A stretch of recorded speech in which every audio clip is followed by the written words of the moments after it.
Good morning. This is Jason Dean coming live at you again from Film Fanatic headquarters. Hope everyone's doing good. I want to welcome aboard got a couple of new subscribers and some of the fine folks that have been still commenting on the videos I've been posting. So it's been really cool. It gets a little bit harder this time of year to upload as many videos as I want just because of scheduling and stuff. I go into work a lot.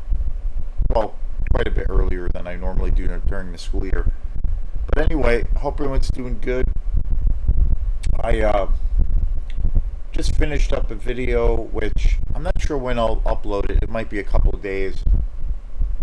I've been doing lots of music shows as well, and doing music shows for this channel isn't really anything new because it's all like, you know, a branch or a tree that or a leaf that's part of the same tree for me as far as music, you know, and especially film being the main focus of this channel. So I just did a show on one of my all-time favorite bands, and definitely one of the most like inspirational bands, Can from Germany, the great krautrock jam band that I love and adore. And so I just did a video on them because I realized, wow, that's a band I should really cover.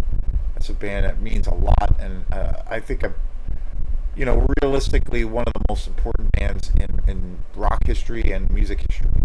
So yeah, and today's show is going to be back to doing some movie coverage. I've been back to again, I've always talked about my deep love of all things in the exploitation world when it comes to film and cinema. And lately I've been back to checking out and watching the movies of one of my favorite directors of all time, and that is Herschel Gordon Lewis. So great. I did a show, I think I uploaded it. I'm not sure if I did or not. I have to double check. But I did a show recently where I talked about Herschel Gordon Lewis, and it was a little bit of a different angle because the idea came about. I've covered a ton of Herschel Gordon Lewis movies on this channel throughout the last couple of years. One of my favorite directors, one of the kings, one of the king purveyors of trash cinema.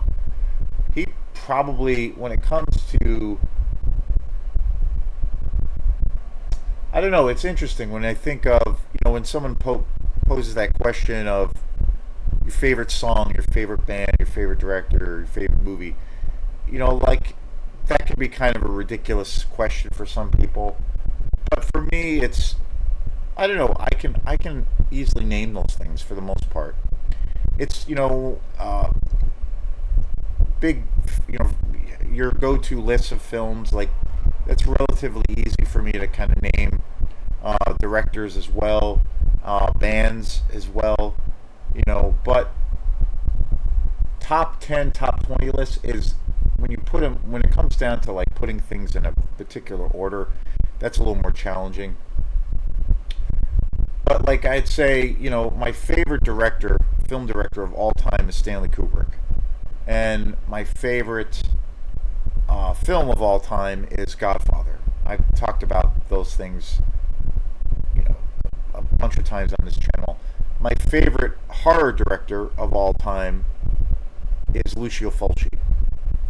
And I think, and Lucio Fulci, obviously very much part of the exploitation world, the Italian world of cinema. And I kind of divided up a little bit with that kind of a thing, with Lucio Fulci being my favorite director in the horror exploitation world, especially the Italian world. He's hands down my favorite director, and all around my favorite horror director. And my favorite band of all time is Alltecker. I've done many shows on them, and I'm trying to think. And then I've come to the conclusion, and when it comes to the world of exploitation, just in general, you know, real trash cinema, my favorite director of all time is Herschel Gordon Lewis. And the reason I kind of brought, kind of thought about doing this show today, which is about, well, kind of about a Herschel Gordon Lewis movie. But recently, John Waters came to the Waldorf Theater, the, one of the greatest directors, one of the most iconic figures in the world of trash cinema and exploitation. I was talking about how John Waters came to the Waldorf Theater last summer, and sold out both nights there. And then also he just performed. He does like a stand-up kind of, where he just goes on these rants, I guess. He just came to Waldorf Theater again. I think it was last weekend, and both nights are sold out. And it made me think about a lot of different things because I love John Waters to death, and he's one of the kings when it comes to being a purveyor of trash cinema and exploitation. But I started thinking, like, wow, how come, like, why is John Waters such a household name? Why is he so popular? And yet, when I look at Herschel Gordon Lewis, or another director that I really, really love, Jess Franco from Spain, why those guys, and especially Herschel Gordon Lewis, outside of, people who are really into exploitation, outside of that world, which is a smaller world, no one knows who Herschel Gordon Lewis is at all. So it's interesting, because they both kind of came, John Waters and Herschel Gordon Lewis came into their own as filmmakers, making these ridiculous movies, just about the same time, and they did know each other too. So it kind of raised a lot of questions for me as to how John Waters is embraced by everyone, and rightfully so. But I've come across a lot of people that aren't necessarily into exploitation cinema, and they all know who John Waters is. It's interesting how he's been able to kind of, break his way into, mainstream. Whereas Herschel Gordon Lewis has not, and that's totally cool. But anyways, the topic of the show was the other night I watched one of my favorite Herschel Gordon Lewis movies, and that is The Wizard of Gore. I love this movie. I've covered this movie before, and it's a fantastic movie in a terrible, terrible way. It's definitely one of the first movies of, historically, if you're a fan of horror and practical effects, this movie was kind of doing it before anything else that had ever, come into the world. And it's hard to believe that this movie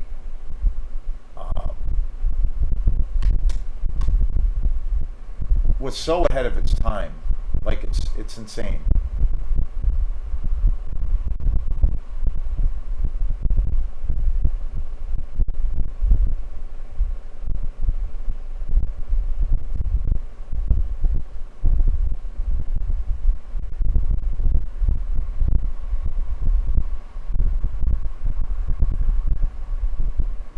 To think that Wizard of Gore came out in 1970 is wild.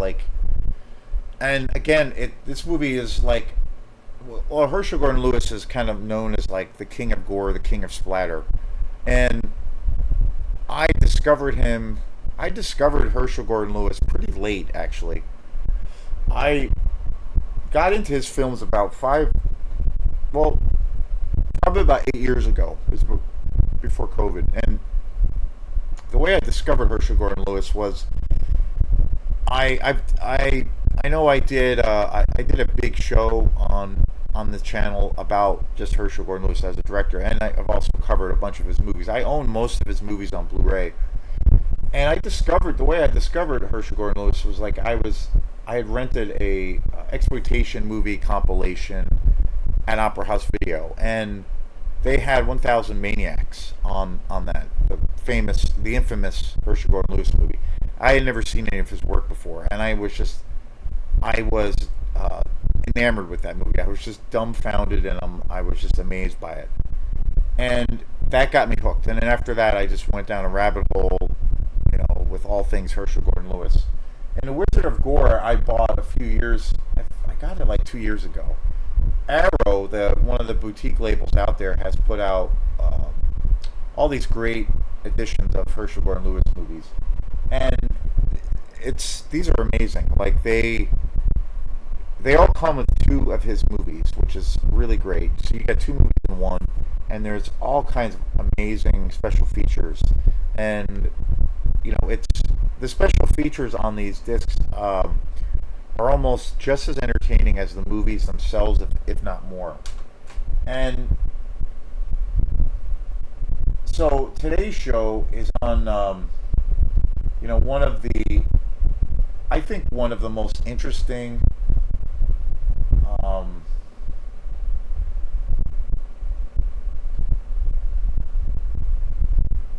and kind of one of the most charismatic actors in the world of exploitation.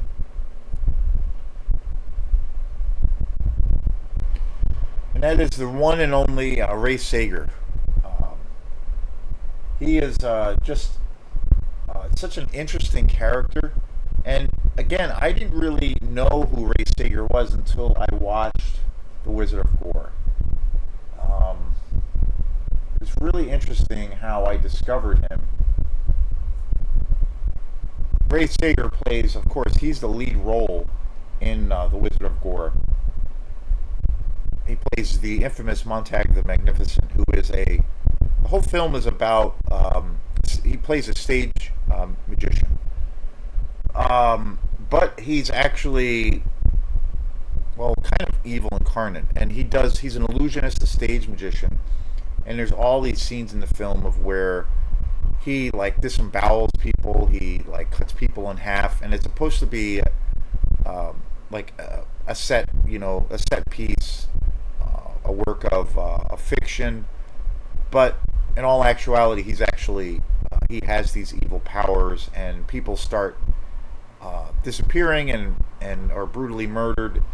It's an amazing movie. It's such a piece of shit, and it's so wonderful, and it's so amazing. And Ray Sager, again, like, I discovered him in this film playing Montag the Magnificent, and he's got such great presence. But I realized after, like, there's a really great interview with Ray Ray Sager on this disc. Really cool interview, and it's fairly. It was done, I think, in 2013 or 2011, fairly recent. And I realized I didn't know much about him at all, Ray Sager, but I realized, wow, I've definitely seen him in a shit ton of other movies, but I just didn't recognize him. And he was after seeing this interview, I was like, wow, I should do an interview. I should do a show on Ray Sager as just an actor, and just his role in so many movies. He was a pretty prolific producer, an actor, and he was in a bunch of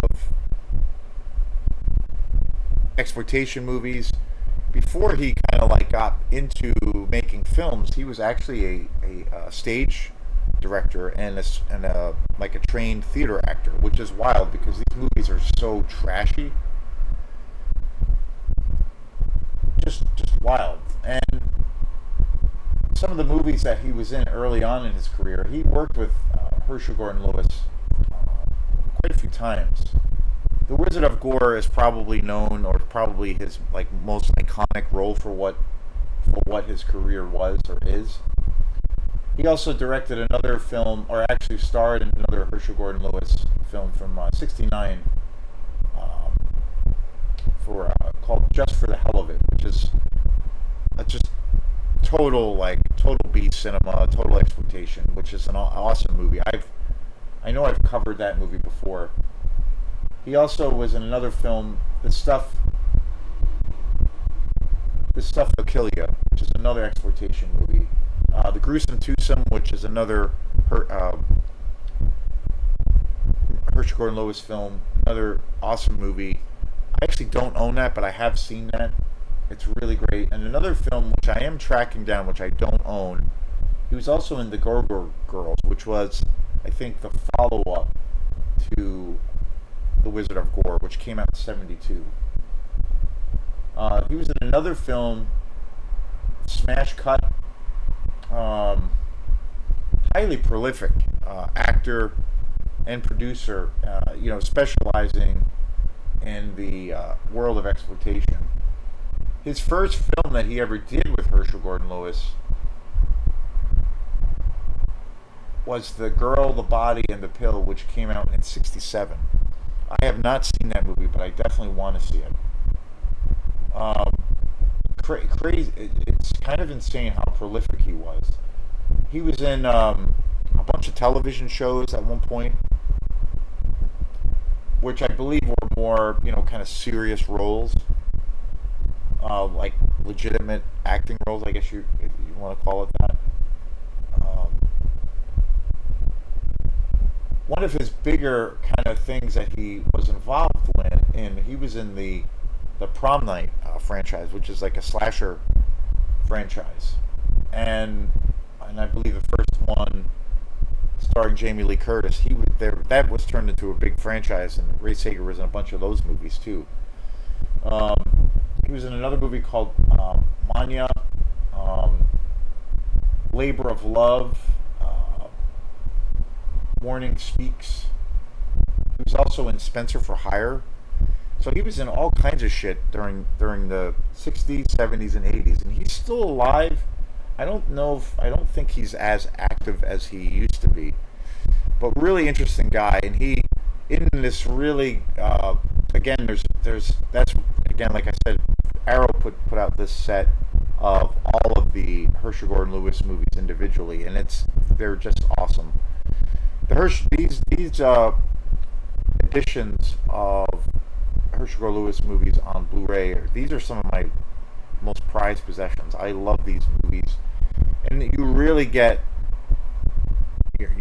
your bang for your buck. I mean, you get all kinds of special features, and again, every disc has two movies on it. So I have a shit ton of his movies, and the Gorgo Girls. I think that might be the only movie of Herschel Gordon Lewis's career that I don't have, but I do want to get that. I do need to see it. But yeah, it's amazing, and the interview with Ray Sager is super interesting. It's like a 20-minute, half hour, interview, but he goes into such detail about his life and his career, and it's really interesting because he looks back at The Wizard of Gore. He said that, like, he kind of, when he moved on from doing that movie, he looks at that movie, regards The Wizard of Gore as just, more or less just being a piece of trash. And for a while he tried to bury it. He tried to bury any association with that movie. And he said, well, because of the internet, he went on to become, Ray Sager went on to become, relatively successful in the world of exploitation, and then also branching off into doing television. He tried to bury his film, some of his work, the films that he did with Herschel Gordon, and particularly The Wizard of Gore. He went through this long period of where he didn't want anybody to know that he did this movie.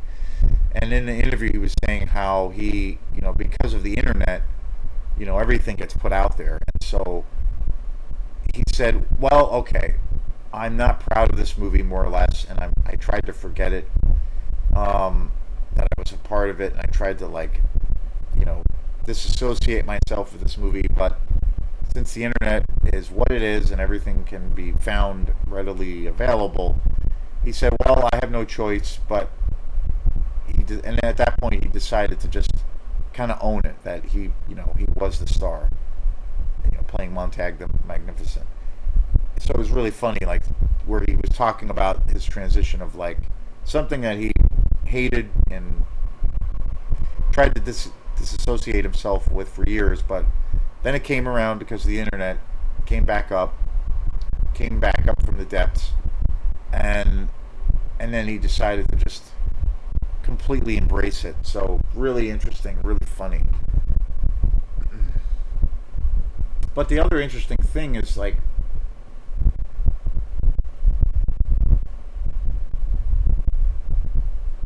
Ray Sager really has nothing but really glorious things to say about Herschel Gordon Lewis, because he really says that, like, on one hand, like, again, he tried to disassociate himself so much from this movie, The Wizard of Gore, but on the other hand, he says, well, Herschel Gordon Lewis gave me all the tools that I have now, and taught me everything that I knew and that I know, and without my experiences working with him, I wouldn't have had any success. Whether it was about being a producer, how to market a movie, how to finance a movie, how to be an actor, and all of his creative endeavors that he's done since that film. Uh, he says he owes, like, basically everything to Herschel Gordon Lewis. So it was really cool, like, how he really kind of gave him full credibility for his career and his ability. But really interesting. He's such an interesting, fascinating character, especially in the world of exploitation. And again, like how I discovered him, watching The Wizard of Gore. I had always heard about this movie, and it's one of my favorite Herschel Gordon Lewis movies. And when I first saw the Wizard of Gore, I was like, wow, who is this guy? He's just got this crazy personality, because he's definitely the star of the movie, and he's got this certain kind of presence on screen that's like unlike anything. And after checking out special features, and at that time when I saw this movie, I'm like, I didn't know who Ray Sager was at all. But then realizing, wow, all of the movies he's actually done and television shows, oh, I've totally seen him in a bunch of movies, but I didn't recognize him. And going back to a lot of his other films, I mean, even though he specialized in making exploitation movies, he really is a chameleon. Like, you cannot recognize him from one role to the next. Like, it's kind of insane, like, literally. And even though these are super lowbrow, low budget films, he really was a pretty good actor for what it was and for what it is. A true chameleon. I mean, you can't recognize him in any of these other roles, and it's really interesting. And he was kind of this outlaw actor, where he just kind of threw caution in the wind and just worked on all kinds of films for no money, just to get his feet in the door. He was talking about how he worked on some films where he had said that, well, I can drive a car, I can do motorcycle stunts, just throwing himself into it and not getting paid, risking lots of injuries, and not having any experience, even, or not even being able to drive a car, and especially not having to no experience riding a motorcycle. And he was kind of that personality. So I felt like I should do a show on Ray Sager, because he's kind of an awesome dude. So thanks again, and we will see you next time. Peace.